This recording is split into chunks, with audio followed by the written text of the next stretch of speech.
Hello guys, welcome back to my YouTube channel. हमारा आज का टॉपिक है citric acid cycle. Citric acid cycle यानी कि जो ग्लूकोज मेटाबॉलिज्म होता है उसमें सेकंड पार्ट आता है हमारा सिट्रिक एसिड साइकिल।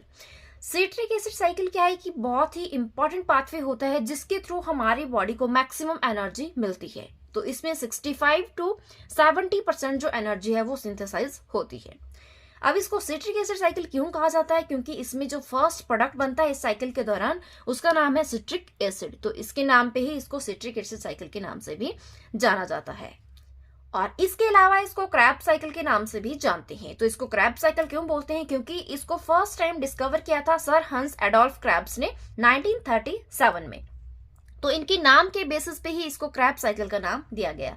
और इसके अलावा एक और नाम से जाना जाता है टीसी साइकिल, क्योंकि इसमें जो फर्स्ट 2 इंटरमीडिएट्स फॉर्म होते हैं इस साइकिल में उनमें 3 कार्बोक्सिल ग्रुप्स होते हैं, इसलिए इसको ट्राई कार्बोक्सिलिक एसिड साइकिल भी कहा जाता है। एग्जाम में अगर इनमें से कोई भी साइकिल आपसे पूछा जाए तो आपने सिट्रिक एसिड साइकिल के बारे में ही बताना है। अब हम बात करते हैं इसकी लोकेशन की। तो ये माइटोकॉन्ड्रियल मैट्रिक्स में होती है। अब सिट्रिक एसिड साइकिल की अगर हम बात करें तो इसमें एसिटाइल कोएंजाइम ए और ऑक्सैलो एसीटेट आपस में मिलकर एक 6 कार्बन कंपाउंड बनाते हैं जिसका नाम है सिट्रेट। पायरुवेट की ऑक्सीडेटिव डी कार्बोक्सिलेशन से हमारे पास बनता है एसिटाइल कोएंजाइम ए। ये acetyl coenzyme A oxalo acetate के साथ कंबाइन करता है और हमारे पास एक 6 कार्बन कंपाउंड बनता है जिसका नाम है सिट्रेट। तो ये होता है टीसी साइकिल में। और तो इसमें से क्या होता है, जो 2 कार्बन है वो ऑक्सीडाइज हो जाते हैं कार्बन डाइऑक्साइड की फॉर्म में और दोबारा से इसमें ऑक्सैलो एसीटेट जो है वो रीजनरेट हो जाता है। तो उस ऑक्सैलो एसीटेट को दोबारा से एसिटाइल कोएंजाइम के साथ कंबाइन किया जाता है, तो दोबारा से ये साइकिल जो है वो रिपीट होती है। तो आपको इसको समझने के लिए आप इमेजिन कर लीजिए एक हैवी ट्रैफिक सर्कल। जो नेशनल हाईवे पे हैवी ट्रैफिक सर्कल्स होते हैं तो आपने देखा होगा कि वहां पे कई सारे रोड्स जो है वो आपस में मिलते हैं। तो हैवी ट्रैफिक सर्कल यानी कि हमारे पास है सिट्रिक एसिड साइकिल। तो इसके जो इंटरमीडिएट्स बनते हैं वहां से जो दूसरे रोड्स है वो अराइज होती हैं। सिंपल सी अगर हम बात करें सिट्रिक एसिड साइकिल की, जो एनर्जी स्टोर होती है एसिटाइल कोएंजाइम ए के अंदर, यानी कि इसके अंदर जो केमिकल बॉन्ड्स होते हैं उनके अंदर एनर्जी होती है। तो इनमें जो एनर्जी होती है केमिकल बॉन्ड्स में उनको ट्रैप किया जाता है हाई एनर्जी इंटरमीडिएट्स की फॉर्म में, जैसे कि NADH हो गया, FADH2 हो गया। तो ये हाई एनर्जी इंटरमीडिएट्स होती हैं।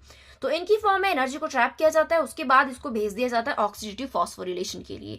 तो वहां पर जो ये हाई एनर्जी इंटरमीडिएट्स होते हैं इनकी एनर्जी को कन्वर्ट किया जाता है ATP की फॉर्म में। और इस ATP को हम यूज करते हैं मूव करने के लिए, ब्रीथ करने के लिए, या फिर हमारी जो हार्ट बीट है वो बीट करती है इसी एनर्जी की हेल्प से, या फिर जो हम सोचते हैं, मतलब जो भी एक्शन हम परफॉर्म करते हैं उसमें हम ये एनर्जी जो है वो यूज करते हैं। सेलुलर रेस्पिरेशन में जब ग्लूकोज का ब्रेक डाउन होता है तो उसमें 3 स्टेप्स आते हैं। पहला आता है ग्लाइकोलिसिस, दूसरा आता है सिट्रिक एसिड साइकिल और तीसरा आता है ऑक्सीडेटिव फॉस्फोरिलेशन। अगर आपको इसके नोट्स चाहिए तो आप मेरे टेलीग्राम चैनल को ज्वाइन कर सकते हैं, वहां पर आपको इसकी PDF मिल जाएगी। तो वहां पर इसको आप डिटेल से पढ़ सकते हैं। तो हम यहाँ पर टाइम ना वेस्ट करते हुए चलते हैं अपने मेन पाथवे पे।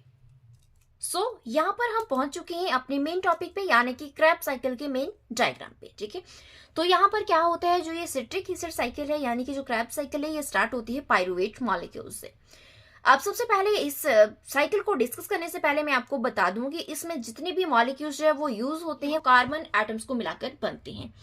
तो आपने इस साइकिल को समझने के लिए उन कार्बन एटम्स की रीअरेंजमेंट को ध्यान रखना है कि किस तरह से वो कहाँ से रिमूव हो रहे हैं और कहाँ पर अटैच हो रहे हैं। तो इसमें बाकी कुछ नहीं है, उन कार्बन एटम्स की रीअरेंजमेंट है कि कहाँ से टूटकर वो कहाँ पे जुड़ रहे हैं। तो ये सारी चीजें आपको ध्यान में रखनी है। तो चलिए अब स्टार्ट करते हैं। तो इसमें सबसे पहले जो पायरुवेट मॉलिक्यूल है ये हमारे पास आया ग्लाइकोलिसिस से। अब ग्लाइकोलिसिस के ऊपर भी मैंने एक वीडियो बना रखी है, वो आपको मेरे चैनल पर मिल जाएगी। अगर आपको उसका लिंक चाहिए तो आपको मैं इस वीडियो के डिस्क्रिप्शन में उसका लिंक प्रोवाइड करवा दूंगी। ठीक है, उसके ऊपर एक शॉर्ट ट्रिक वाली वीडियो भी मैंने बना रखी है। अगर आपको उसका लिंक भी चाहिए तो वो भी आपको इस वीडियो के डिस्क्रिप्शन में मिल जाएगा। यहाँ पर जो पायरुवेट मॉलिक्यूल है वो आया हमारे पास ग्लाइकोलिसिस से। अब इस पायरुवेट को एसिटाइल कोएंजाइम ए में कन्वर्ट किया गया with the help of oxidative decarboxylation. Oxidative decarboxylation का मतलब है कि ऑक्सीजन की प्रेजेंस में इसमें से कार्बोक्सिल ग्रुप को रिमूव किया जाता है।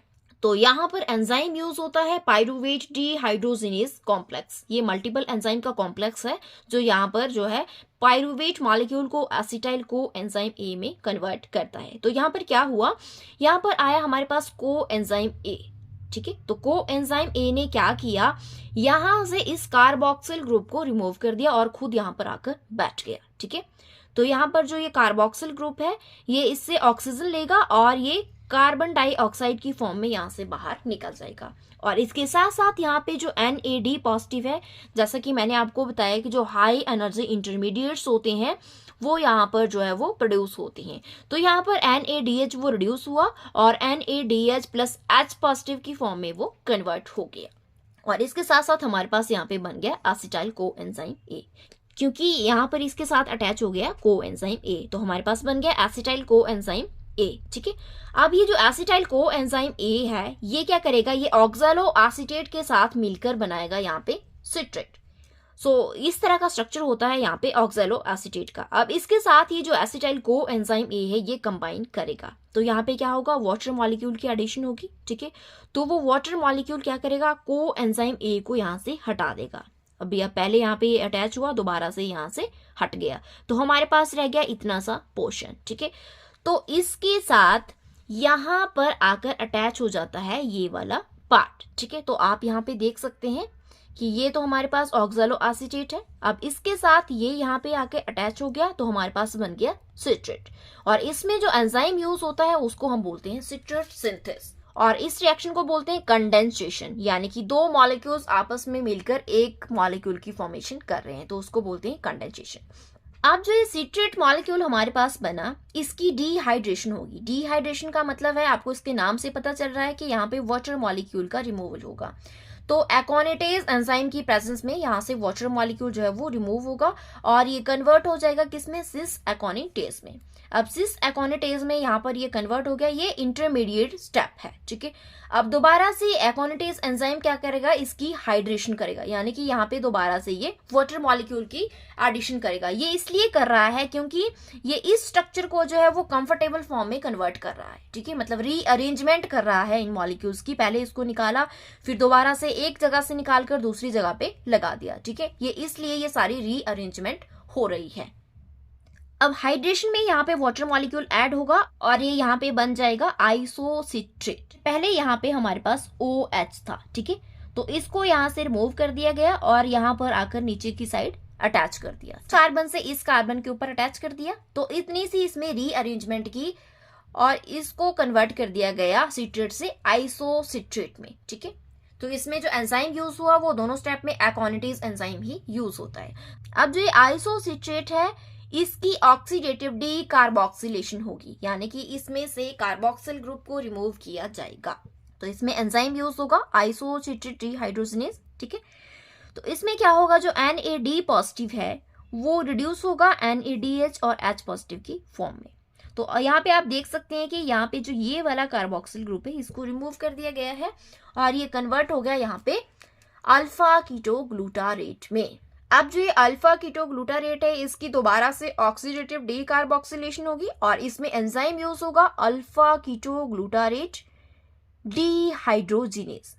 तो अब क्या होगा, जो ये अल्फा कीटोग्लूटारेट है इसमें को एंजाइम ए आएगा दोबारा से, ठीक है। और वो इसमें से कार्बोक्सिल ग्रुप को रिमूव कर देगा और खुद वहां पर आकर अटैच हो जाएगा, ठीक है। और इसमें जो NAD पॉजिटिव है वो दोबारा से रिड्यूस हो जाएगा NADH और H पॉजिटिव के फॉर्म में। सो इसने यहाँ से कार्बोक्सिल ग्रुप को रिमूव कर दिया और यहाँ पर खुद आकर बैठ गया, ठीक है। तो यहाँ पर आ गया को एंजाइम ए। अब हमारे पास जो अल्फा कीटोग्लूटारेट था वो कन्वर्ट हो गया सक्सिनाइल को एंजाइम ए में। अब सक्सिनाइल को एंजाइम ए की फॉस्फोरिलेशन होगी, तो इसमें एंजाइम यूज होगा सक्सिनाइल को एंजाइम ए सिंथेटेज। इसको सक्सिनाइल को एंजाइम ए थियोकाइनेज के नाम से भी जानते हैं। तो इसमें क्या होगा, जो ये एंजाइम है इसकी फॉस्फोरिलेशन होगी, ठीक है। तो इसमें जो फॉस्फेट ग्रुप है वो यहाँ से आएगा और वो GDP को अपना फॉस्फेट देगा और वो GTP में कन्वर्ट हो जाएगा। अब बाद में क्या होगा, एक एंजाइम यहाँ पे और यूज होता है न्यूक्लियोसाइड डाइफॉस्फेट काइनेज के नाम से। वो क्या करेगा, वो इस GTP को ATP में कन्वर्ट कर देगा। इसके साथ साथ ये जो एंजाइम है ये क्या करेगा, इसको एंजाइम ए को यहाँ से रिमूव कर देगा। ठीक है, तो अब हमारे पास क्या हुआ, ये यहाँ से को एंजाइम ए जो है ये रिमूव हो गया। अब हमारे पास यहाँ पे रह गया ये सिंपल सा स्ट्रक्चर, ठीक है, जिसको हम बोलते हैं सक्सिनेट। अब जो सक्सिनेट हमारे पास आया, इसकी डीहाइड्रोजिनेशन होगी, तो इसमें एंजाइम यूज होगा सक्सिनेट डीहाइड्रोजिनेज। अब सक्सिनेट डीहाइड्रोजिनेज क्या करेगा, वो इसमें से हाइड्रोजन को रिमूव करेगा। कैसे, वो FAD को क्या करेगा, हाइड्रोजन आइटम्स देगा, और FAD जो है वो FADH2 में कन्वर्ट हो जाएगा। तो इसने यहाँ से 2 हाइड्रोजन एटम्स को रिमूव कर दिया और सक्सिनेट को कन्वर्ट कर दिया फ्यूमरेट में। अब फ्यूमरेट में क्या होगा, फ्यूमरेट की हाइड्रेशन होगी, तो इसमें एंजाइम यूज होगा फ्यूमरेज। फ्यूमरेज क्या करेगा, वो इसमें वाटर मॉलिक्यूल को ऐड करेगा। तो यहाँ पे आप देख सकते हैं ये सिंपल सा स्ट्रक्चर है। तो यहाँ पर क्या हुआ, इसमें वाटर मॉलिक्यूल की एडिशन हुई, तो यहाँ पर हमारे पास लग गया OH, ठीक है, और यहाँ पर एक H और जुड़ गया, H2O होता ना, एक H यहाँ पे आ गया और एक यहाँ पे आ गया। तो इस तरह से जो ये फ्यूमरेट है ये कन्वर्ट हो गया मैलेट में। सो यहाँ पे जो मैलेट मॉलिक्यूल हमारे पास बना, इसकी डीहाइड्रोजिनेशन होगी मैलेट डीहाइड्रोजिनेज की प्रेजेंस में, यानी कि इसमें से हाइड्रोजन एटम का रिमूवल होगा। सो यहाँ पे आप देख सकते हैं एक H यहाँ पे है और एक H यहाँ पर है, ठीक है, तो ये इन 2 H को यहाँ से रिमूव कर दिया जाएगा। सो इसमें क्या होगा, जो NAD पॉजिटिव है वो यहाँ से 2 H लेगा और वो NADH प्लस H पॉजिटिव में कन्वर्ट हो जाएगा। ठीक है, तो इस तरह से जो मैलेट है ये कन्वर्ट हो गया ऑक्सैलो एसीटेट में, और जो ऑक्सैलो एसीटेट है ये दोबारा से एसिटाइल को एंजाइम ए के साथ मिलकर इस साइकिल को रिपीट करेगा, यानी कि दोबारा से ये दोनों मिलकर सिट्रेट की फॉर्मेशन करेंगे। सो सिट्रिक एसिड साइकिल को याद करने के लिए आपको इसके जो कार्बन एटम्स है उनकी रीअरेंजमेंट को ध्यान में रखना है, तो आपको ये इजिली समझ आ जाएगा। सो ये था क्रेब्स साइकिल। आई होप आपको ये वीडियो समझ आई होगी। अगर आपको मेरी वीडियो पसंद आई हो तो मेरी वीडियो को लाइक करना, मेरे चैनल को सब्सक्राइब करना और वीडियो को ज़्यादा से ज़्यादा शेयर करना। Thank you for watching.